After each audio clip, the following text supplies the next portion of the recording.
kunoo warreen hangafoota jajjaboo keessaa tokko Mikaa'eliin na gargaaruuf dhufe. Raajii Daani'el boqonnaa 10 lakkoofsa 13.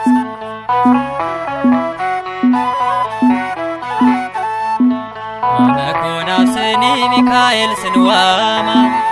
najaba qabdaa kan waaqayyo uuma ergamaa garraamii manni koo si fedha Mikaa'el naaf seenii maaloo sin kadhadha mana koo naaf seenii Mikaa'el sinwaama najaba qabdaa kan waaqayyo uuma ergamaa garraamii manni koo si fedha Mikaa'el naaf seenii maaloo sin kadhadha.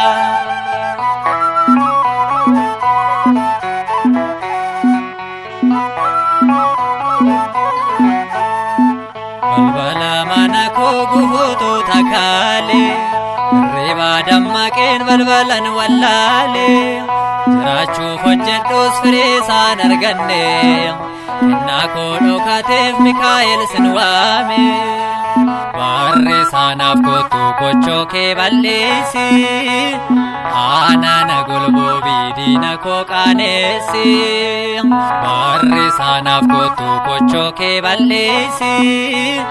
aanana golboo diina koo qaanessi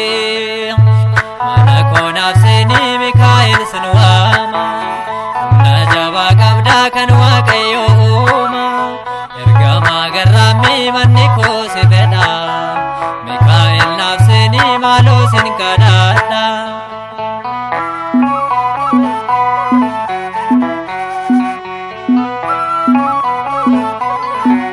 Dhukkubbiin mana koo sammuu koo na nyaate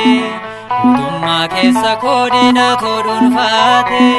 kennaa koo jalqabaa ormatu fudhate waaqa tolfamaatiin soorata koo nyaate albee keessa biddaan diina barbadeessi maaloo yaa Mikaa'el bilisaa na baasi albee keessa biddaan diina barbadeessi maaloo yaa Mikaa'el bilisaa na baasi mana koo naaf seenii Mikaa'el sin waama najaba qabdaa kan waaqayyo uuma ergamaa garraamii manni koo si fedha Mikaa'el naaf seenii maaloo sin kadhadha.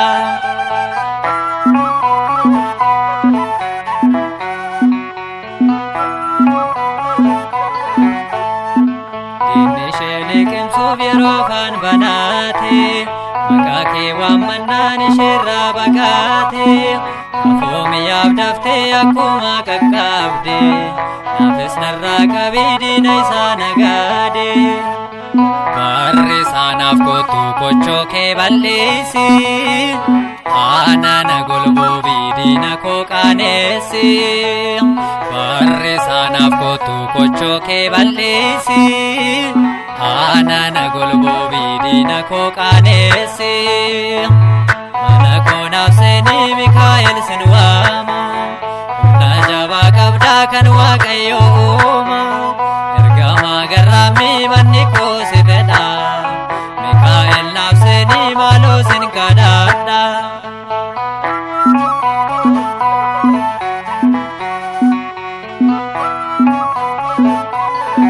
Ifa calaqqisaa gola koo ol seeni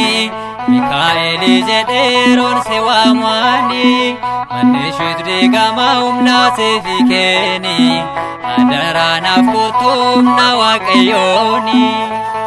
albee keessa biddaan diina barbadeessi maaloo yaa Mikaa'el bilisaa na baasi albee keessa biddaan diina barbadeessi maaloo yaa Mikaa'el bilisaa na baasi mana koo naaf seenii Mikaa'el sin waama